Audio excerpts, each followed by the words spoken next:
Hey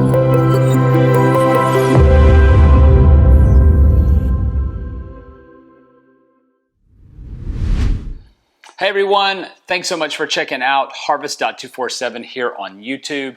We would love it if you would click that subscribe button down below. You guys have pushed us over 100 subscribers, so we are thankful for that. Also, you can go to Harvest.247 on Facebook and Instagram, and we'd love for you to follow and like those pages as well to keep up with other content and pertinent information here about Harvest Church. You can also go to harvest247.org, and there, if you would like to give and partner with us financially, you can click the Give tab and you can give there. And another thing that we're doing is we're revving up to our 1-year anniversary on September the 10th.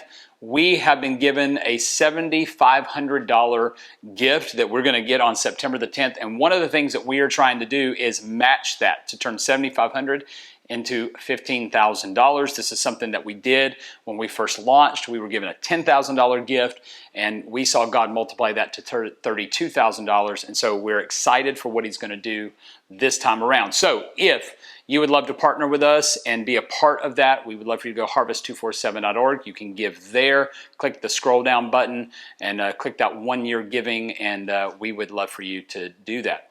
We, this summer, have been in the middle of a series about the end times, and so we've been preaching through the book of Thessalonians. In our services, we have been talking about specifically the end times in these videos. And we've also got a podcast called Behind the Harvest Podcast where we have had some conversations about the end times as well. And so we would love for you to go Behind the Harvest Podcast and follow us, give us a review, and check us out there. And so we can get kind of like the full picture of this whole series and how it was intended to be. So one question, and this is one that I think is a kind of a funny question, but also a serious question, is why are there doomsday preppers? When you think about people who are storing up food and storing up ammo, and maybe they've got a cabin that's off the grid, or they have invested hundreds of thousands of dollars in putting in a concrete kind of barrier in the bottom of their house, or an escape room in their house, or all these kind of things. Like, why are there doomsday preppers? Well, we want to look at that question from a more spiritual perspective than at a kind of humanistic perspective. And when you look at some things about the state of the world, what we see is that there is some deterioration. And so I want to start a little bit with an example. I like apples. Our kids like apples, and I love apples with some peanut butter, like my favorite snack.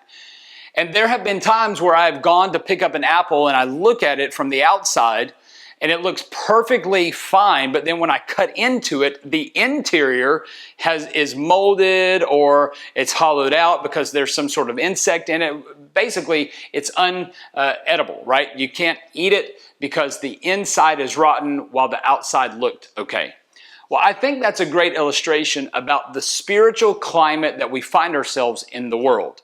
You might look out on the world and think, you know what? Everything's kind of okay. People, there's less people in poverty today than there were 30 years ago. We're doing something about climate change. We're doing something about, homelessness and people who don't have food and all these types of things. So I think that overall, when I look out day to day, everything seems okay. But there's actually a spiritual kind of rottenness that's happening on the inside of our culture. And I think that that's not only in America, but that's worldwide. And there's a verse in Isaiah 5:20 that says this. It says, "Woe to those who call evil good and good evil, who put darkness for light and light for darkness, who put bitter for sweet and sweet for bitter." And this verse in Isaiah gives us kind of a glimpse at what we're seeing in our culture today. And one of the things that we believe and things that we know is that as the world gets worse, we anticipate the end. This is not just a spiritual thing. There's actually a doomsday clock, right, that somebody keeps somewhere in the world. And I think that clock is like on 11:59, right? So it's ready to click 12 and doomsday happen.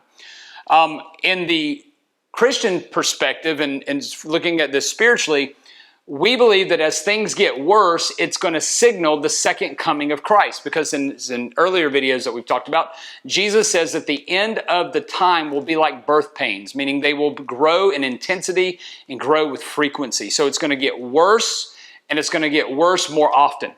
And so when we look around at the world and the spiritual climate of the world, we see that there are things that we used to call evil are now being called good. Things that we used to call bitter are now being called sweet. And we see this kind of idea taking shape that's in Isaiah 5:20. We see it in the world. And so it's not just Christians that believe that we're getting closer to the end times. Actually, the world believes we're getting closer to end times.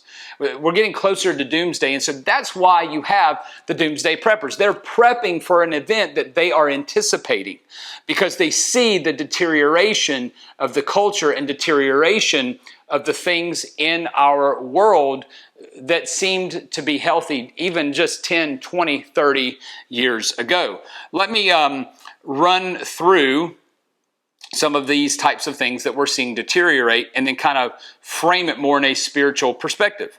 The geopolitical state of the world. Early 19th century philosopher George Hegel wrote, "What experience and history teach us is this, that nations and governments have never learned anything from history or acted on any lessons that they may have drawn from it."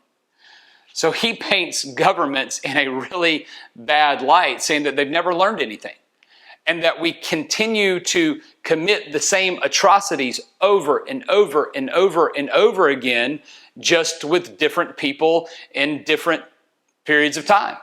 And so when you look at the geopolitical state of the world today, you might be a doomsday prepper. I mean, think about it. There's tensions continue to rise throughout our globe. You've got Ukraine and Russia, and they've got tension. You've got kind of a rumored China and America tension. You have financial crisis. You've got inflation. You've got banks closing. You've got all of these types of things. The European Union just went through it years ago as well. Neighboring countries are locked in continuous battle. There's uncertainty and fear and contention mark the landscape. I mean, just here in America, who would have thought just maybe 16 years ago that the elections that we have in this country would be so contentious and there would be so much misinformation and disinformation surrounding them, and that it would be not this transition that is peaceful, but that it would be contended and there would be all this angst about it, right? There's new alliances being built. And so governments and their policies and their solutions are deteriorating. So why are there doomsday preppers? Well, we see that the geopolitical state of the world is deteriorating. In the same way that we see that the spiritual state of the world, which is found in Isaiah 5:20, is also deteriorating. Again, we're calling what was evil good and what was bitter now sweet. And we're doing exactly what Isaiah said. And so while the outside may look a certain way, the inside is crumbling. The third thing you have is the physical state of the world. The physical state of the world is in shambles. Think about it. There's sicknesses. Most recent is COVID.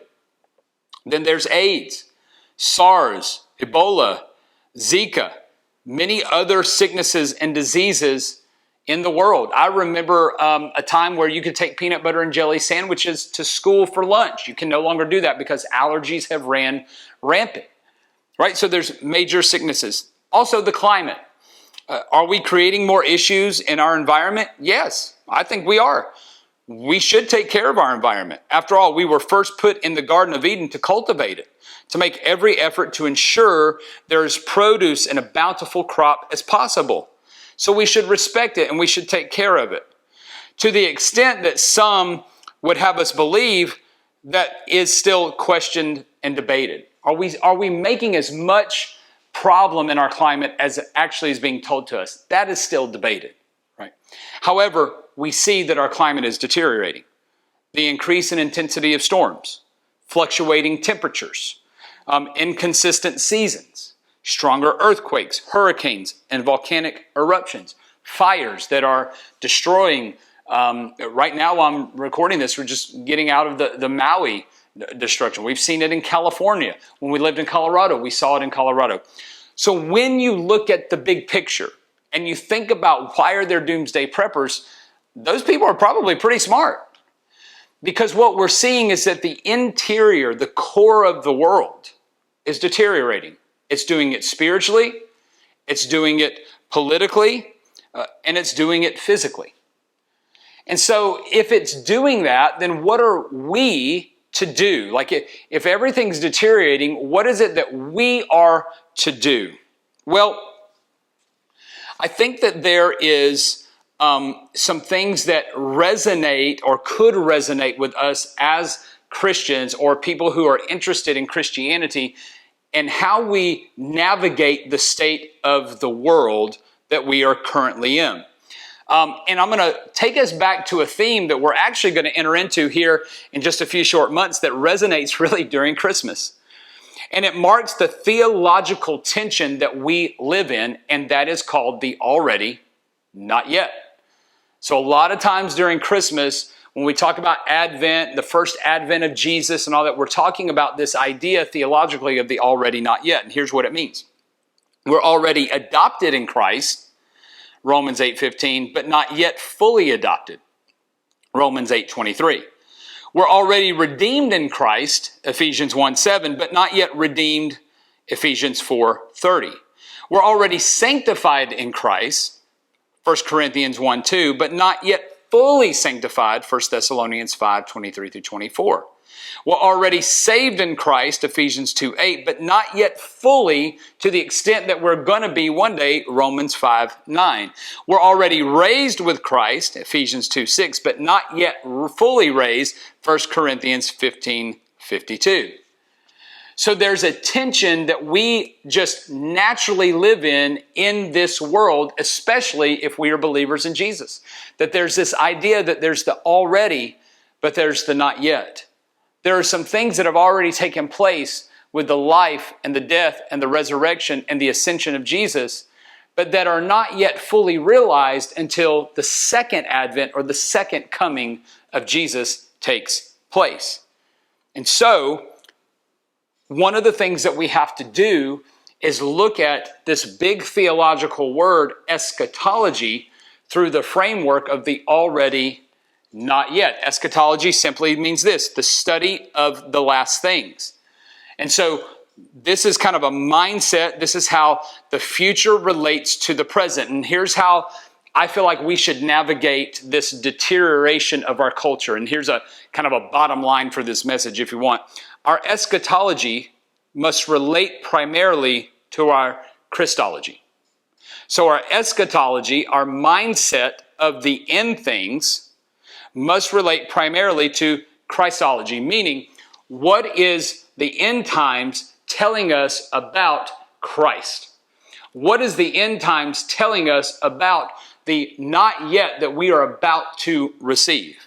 And so when I talk about Christology, it means it completely redefines what we mean by eschatology. Because Christ's incarnation, meaning his death, burial, and resurrection, was achieved in history. It was achieved in time and space in the past, but it relates to the future, which is the eschatology and the end times. So how Christ came on the earth before in his first advent relates to his future second advent, and we live right in the middle of that tension. So the study of the end times is also the study of the completion of Christ's redemptive purpose on earth. And so things have to deteriorate. We should anticipate them deteriorating because there has to be a redemptive factor in it when Christ comes again, right? So the fullness of that restoration is yet to be completed in the future. And so our eschatology, our mindset about the end times, must relate primarily to our Christology, meaning that the end times is ultimately not about how bad it's going to get. It's not about the Antichrist. It's not about the mark of the beast. It's not about when we're raptured or whatever. It's about the fullness, the not yet full realization of complete restoration, not only of our bodies spiritually and physically, but of the earth and its full and complete renewal. So what do? We rest on what is true of us in Christ, and we anticipate the day when faith becomes sight. So what do? We rest in the present and we anticipate the future. Meaning we rest in what has already been accomplished through Christ's life, his death, his resurrection, and his ascension. The already part of the not yet. We rest in it. We rest in the fact that we're children of God. We rest in it that we're not destined for wrath. We rest in the fact that Jesus has already redeemed us. We rest in the fact that he is faithful. We rest in the present, in what he's already done, and we anticipate the future of what he has not yet fully accomplished. And that's how we navigate the deterioration of the world in the present, is that we rest in the present of what he's already done, and we anticipate the future of what he has not yet fully achieved. Because our eschatology must relate primarily to Christology, meaning what Christ is coming to fully bring to pass and to bring the complete restoration and his complete redemptive purpose on the earth. So it's okay if you're a doomsday prepper. That's cool.